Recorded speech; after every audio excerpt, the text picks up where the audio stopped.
Hello and welcome on 360 Sport on Trust TV. I am Adeni Ajishafe. It's time to take you around the world of sports as the big one will be happening in a couple of mini lectures in the next 30 minutes.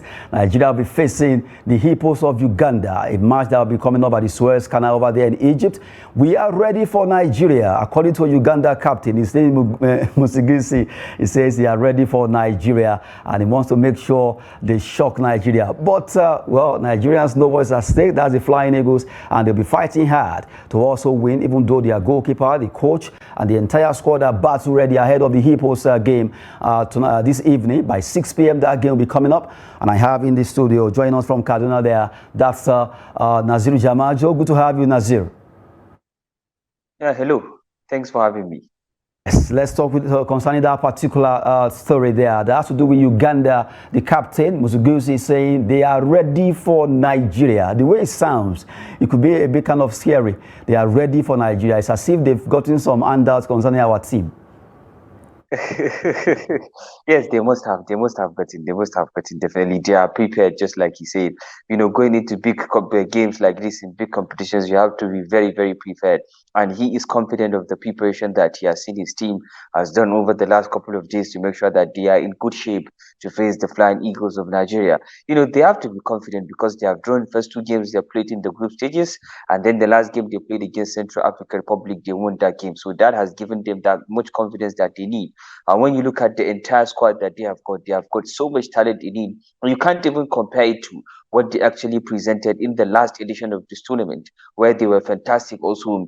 It took them they actually escaped every obstacle that come their way, and then they make sure they made it to the finals. And it took a very resilient Ghanaian team to defeat them in the finals to make sure that they finish in the second place of the tournament. So in this one, the Flying Eagles of Nigeria will also be confident.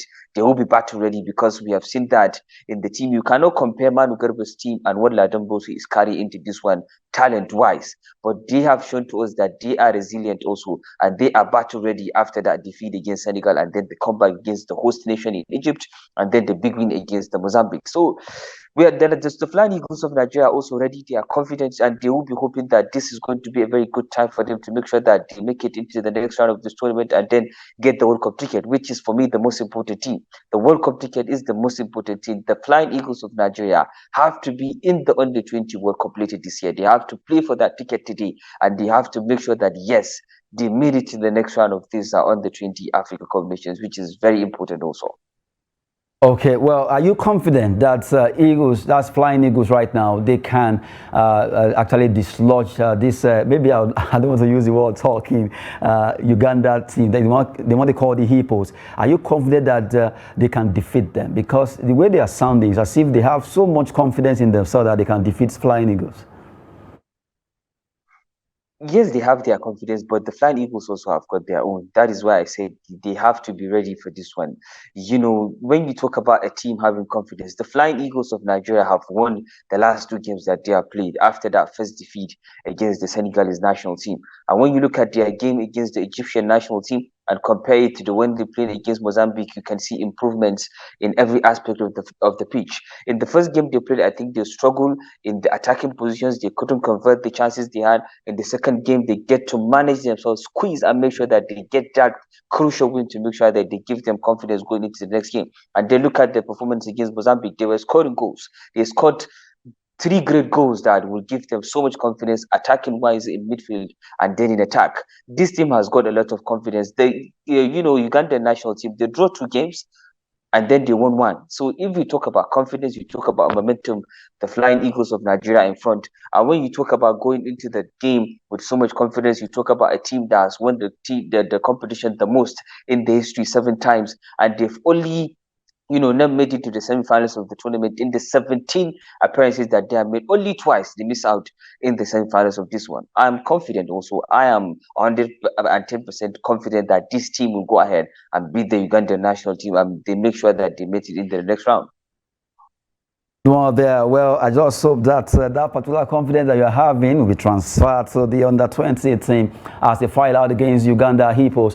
That match will be coming up by 6 p.m. A tough one is going to be because both teams are fighting for the place in semi-final where they will be going to the World Cup. Well, the last four teams to qualify will make it to the World Cup, and which also that Flying Eagles will get there, trying to see how they can at least get to Indonesia. Well, right now, let's change the story as we talk about for the first time in the history of women football, the Under-20 Wafubi will be starting. Wafubi Under-20 Women's Cup of Nations to kick off in Ghana from May to June 2023. They are trying to at least involve the women also. We have Under-20 Wafubi competition that took place where our team, the Flying Eagles, won, and they're right now playing in Egypt. So the women's version will be starting soon, and that will be a good one. Right now, let's look at about 7 countries, 7 nations that will participate in. We have the list of that particular 7 countries there, talking about Nigeria, not forgetting the fact that they are part of the teams that will be participating. Talking about Wafubi Under-20 Women Cup of Nations, 7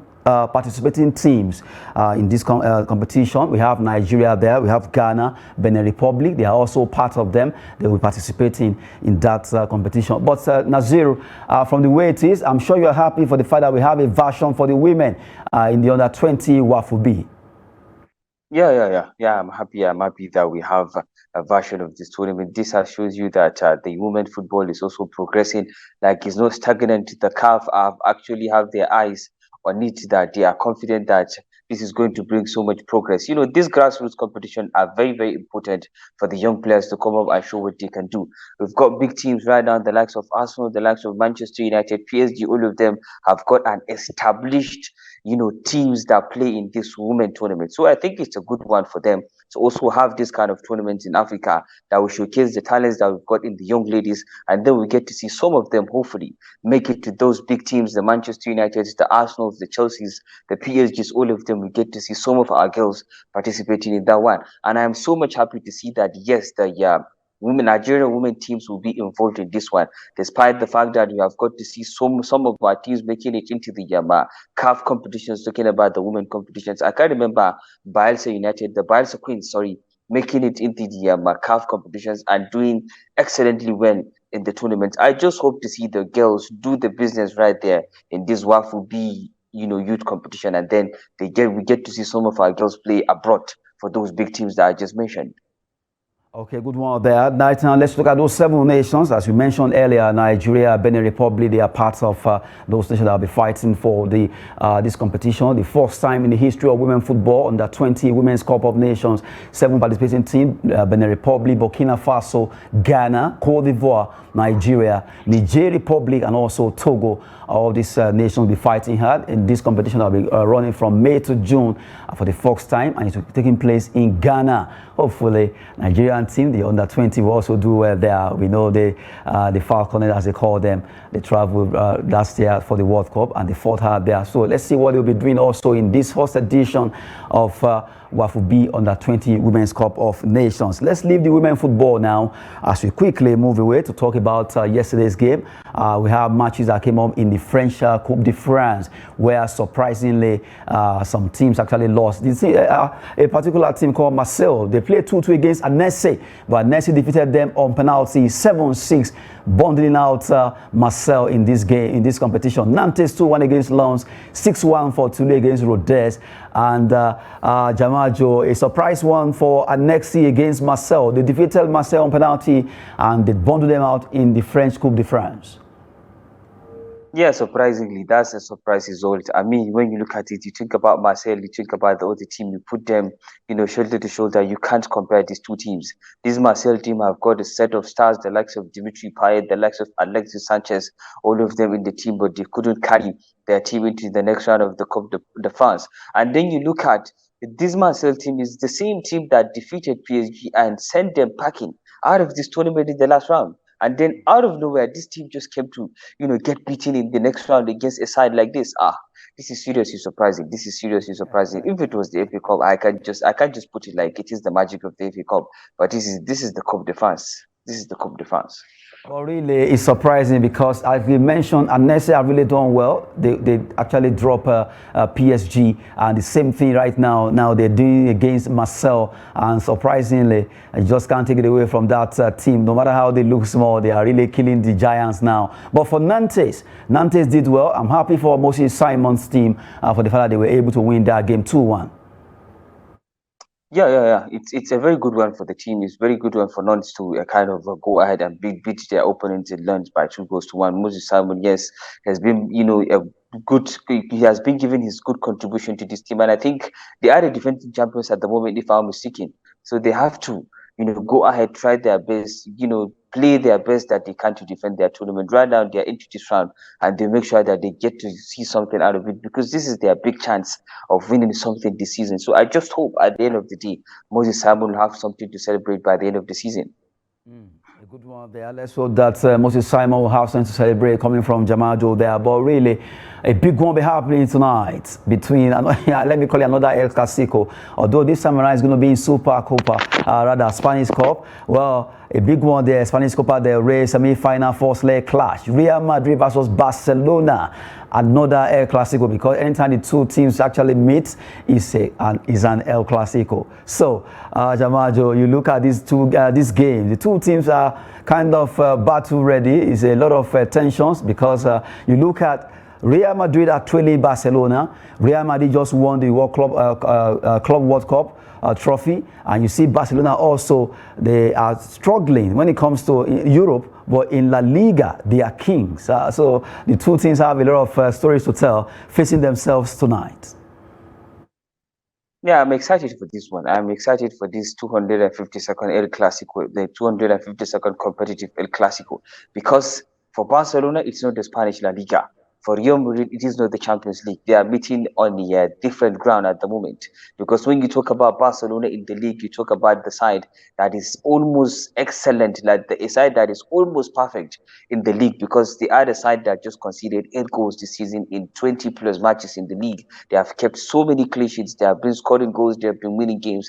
They are 7 points out of Real Madrid. And when you talk about the Champions League, whatever it is that is happening with Real Madrid in every other competition, when they hear that Champions League attempt, they will just turn up, beat their opponent, and go to the next round. You talk about Real Madrid, you talk about last season, what happened with them in Champions League. Every game that they have played in the knockout stages, they were the underdogs. They won all of it. They won the competition at the end of the day. And then after the struggle this season against Liverpool, they just turned up, defeated Liverpool by 5 goals to 2. They made it look very easy. It was like it wasn't the Real Madrid that we know. And then this time around, these two teams are meeting in the Copa del Rey. In the last meeting, we saw them playing in a different competition, not in the La Liga or the Champions League, was the Super Cup, where Real Madrid actually get beaten by Barcelona right there. And then Barcelona won the competition after beating Real Madrid by 3 goals to 1. So this time in the Copa del Rey, look at the Barcelona team entirely. You talk about injuries that they are struggling with. Dembele is out. Pedri is out. And then you look at Robert Lewandowski, although he has not been performing in the big games, but this is a game that they should be having a big name like Robert Lewandowski that should be coming in and help them anytime, any moment. So, for Real Madrid also, they are fresh. They look very ready for this one because they have got like an almost complete squad. Everybody is back, although David Alaba is out with the injury, and then Ferland Mendy, after that injury he had in the first game they played against Atletico Madrid in the Copa del Rey. That is the last round they played against Real Madrid. So you talk about these teams. Rodrigo is back after what happened with him at Anfield in the Champions League. He's back ready to play against Barcelona in this one. I'm just excited to see what happens because Xavi also said whenever his team goes to the Bernabeu, he feels he turns on, like the mood turns him on whenever his team is playing against Real Madrid. Wait to see what happens in this one. But for me, I see Real Madrid taking the day, even if they are not going to make it into the next round of it because there is a second leg for this one. I still see them taking the day today because of the injuries that Barcelona have got.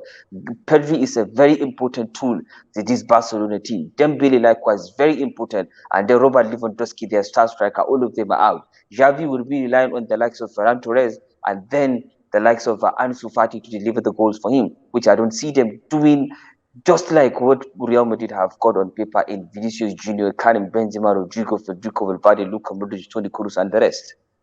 Well, even though we're looking at that particular game that has to do with Real Madrid versus Barcelona, a tough one is going to be just like you have said. But looking at the experience of Carlo Ancelotti, the one they call it Don, and Xavi, who really have turned this around since he joined Barcelona as their coach. What do you see between the two coaches? Is it the experience versus youthful agility between that's Xavi now versus Ancelotti, who a very calm manager, who do you think will carry the day with their own technicality coming to this particular game? You can't compare what Carlo Ancelotti has done in the world of football with what Javi is doing at the moment. Experience-wise, Carlo Ancelotti is far ahead.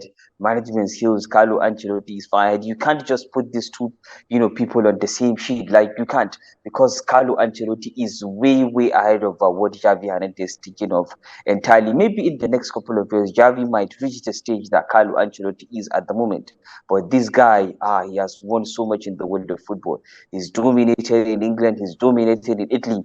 And right now, he's doing it in Real Madrid for the second time after his first stay. Real Madrid, if you can remember, struggled so much to win that La Decima. They struggled so much. But when Carlo Ancelotti came back, he was like, I'm the guy to do this right now for this team. And then he went ahead and won the La Decima for them. And that was it. After what happened, he got sacked and stuff, and then he came back. At some point, he felt like he needs to go back somewhere and then restart his career. And then he went back to Everton, and Real Madrid came back calling. And right now, he has went back to Real Madrid. He's won the Champions League last season, and look where the team are.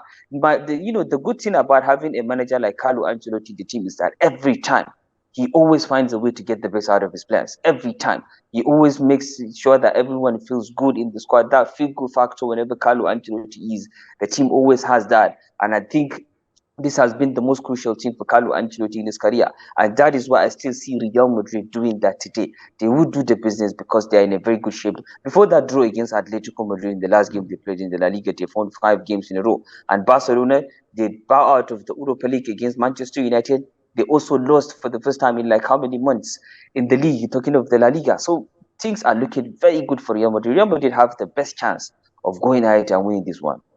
Well, let's hope that Octopus Naziru has spoken.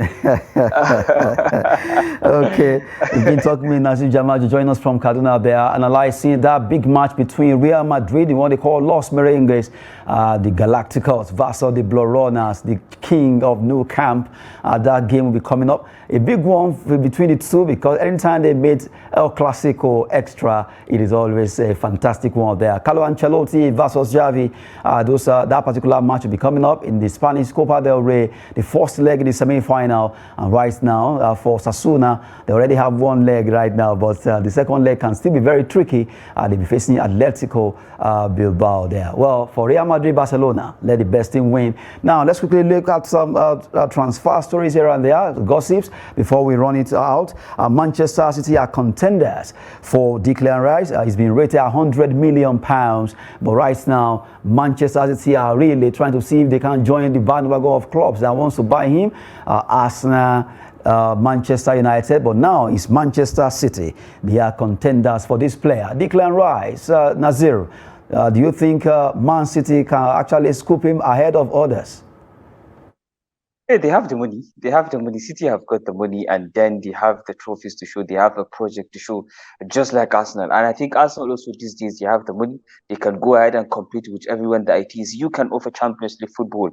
Arsenal can offer Champions League football. You can't offer the money. Arsenal can also offer the money. Although those clubs, talking about Manchester City and Arsenal, all of them have got their wage, structure that they don't want to break. Which I think they will not break that wage because of a certain Declan Rice that is coming to the team. I think the future of Declan Rice, lies on the future of West Ham United in the Premier League. If they get to stay in the league, yes, they might get that £100 million that they want on top of his head. But if they get to go to the Championship, they get relegated, and that would be very, very difficult because every team that will be coming in will be offering less money. When they are in the Premier League, they will get more money, but when they are in the Championship, the team will get less than what they're expecting from this Declan Rice deal. Wait to see what happens, but these two teams are good teams that every player will go in. Pep Guardiola, a very fantastic coach. Mikel Arteta, a very fantastic coach also that can get the best out of every player they want to sign. But really, I'm looking at this particular scenario. I remember when Jack Grealish was being pursued by all the clubs, eventually moving to Manchester City. I just hope that the Declan Rice issue won't be like that because we can see the £100 million splashed on Jack Grealish has not been effective enough concerning his performance for Manchester City. Don't you think that way too? Yeah, sometimes this club just use the advantage of the form of the player, and then they'll get to put huge amount of money on top of his head. If a club is willing, they'll get to pay and then get the player. There are so many players that were signed that you look at them and say that they are not worth the amount of money they were signed on. You look at Anthony at Manchester United. You look at Jack Grealish also at Manchester City. so many of them out there that if for Manchester United, I think it was just the recklessness of the board that they didn't make the move on time. And then for City, it was just a release clause that they go ahead and pay. And when you look at players that performed in the World Cup, most of them, you hear that their check price is 100 plus, 150. You look at Jasko Vardiol, 110 rated, and then Jude Bellingham, 150 also rated. I think it's only Cody Gakpo that has been rated for around, for the 37 million pounds that Liverpool get to sign him. And then you look at a certain Enzo Fernandez who was also bought for 106 million pounds. This club always use the advantage of the situation that the player is, and then they'll get the best out of the club that wants to sign him. I think that's the only thing they are doing, but they are not signing those players based on the fact that they are worth that amount of money, I think. Well, seriously, most of these players are really not worth the amount of money because you look at the scenario that involved Jack Grealish since his move to Manchester City. Well, the declaration has been pursued there by Manchester City, and we'll see where it's going to end because Gunners too are interested in the West Ham captain. Now, a goalkeeper that wasn't doing so well with Liverpool, we had right now Inter Milan could move for Newcastle's goalkeeper, Loris Karius, in the summer. This particular goalkeeper, you remember his story when he was in Liverpool, Nazir. Inter Milan could move for him. Yes, you talk about Loris Karius. The only thing that came to my mind was what happened in the Champions League finals, where Gareth Bale scored those goals, and then Real Madrid get to win, and then you see Loris Karius going out in tears after that game. When Manchester United were on the verge of playing Newcastle United of the Carabao Cup final, when I saw that it was the guy that's going to be in between the sticks, I was like, Manchester United are just taking this trophy away. So Inter Milan, maybe they have got something to look at out of the goalkeeper. They have got an Andre Onana who is doing very well, and then maybe they want a backup for him. But even for a backup, I would not take Loris Karius any day, any time. He is a terrible goalkeeper, I tell you this. I still don't know why Inter Milan, maybe they've seen something that others or Liverpool couldn't see for them to be going in for Loris Karius. There might be something they've seen. So hopefully, let's see how they will end up. Maybe we go into the San Siro to play as a goalkeeper, or it will still remain with Newcastle United. A particular player, former player of Stoke City, right now is with Bayern Munich. His name is Edin Choupo-Moting. Right now, he's a player that extended his contract with Bayern, Eric Maxim Choupo-Moting agrees a new one-year contract with Bayern Munich, and really since his move to Bayern, the Bavarians as they call them, he has been a fantastic player. But right now, an extension of one-year contract, don't you think that is maybe too short kind of from the caliber of player he is? No, it's not too short. It's not too short. It's not too short for Bayern Munich. When you look at his age, you think that yes, they are working on the right path.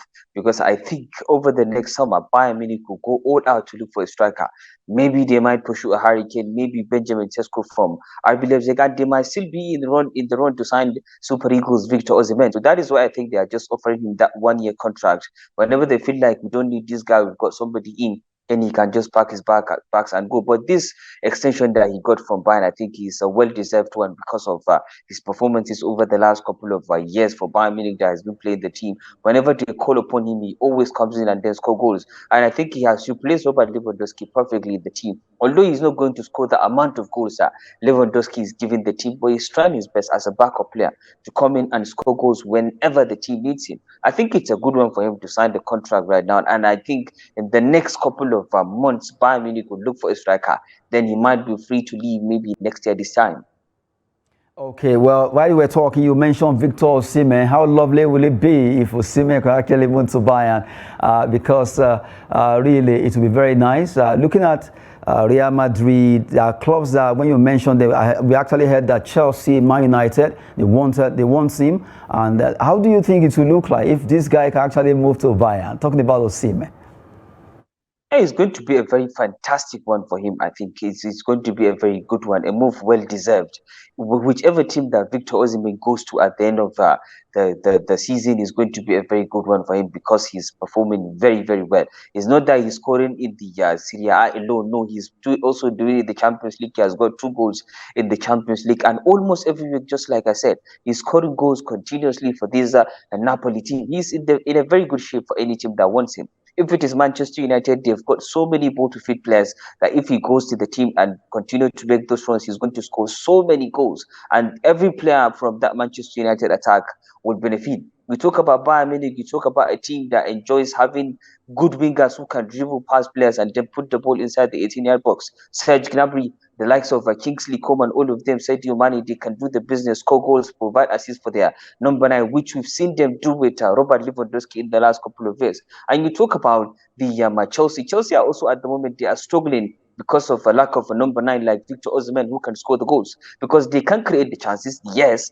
but they cannot convert them because they don't have that little striker that can go in, score the goals for them, in which Victor Osimhen is doing just that right now for this Napoli team. And I think that is what is giving them the edge ahead of the likes of Inter Milan, AC Milan, when it comes to the contention to win the Italian Serie A. Victor Osimhen, wherever he goes, I know he's going to go to a big team. Even if it is Real Madrid, he is going to a big team, and I just hope that he is going to perform in those teams. I can remember in the last couple of years, when the last time that Napoli won the league, it was goals that Diego Maradona scored. This time it is a certain Nigerian, Victor Osimhen, that is doing the exploits, and at the end of the day, I just hope they go ahead and win the Italian Serie A. Right now they are 18 points clear, so I just hope he gets to score 30 goals in the league and then they get to win the league.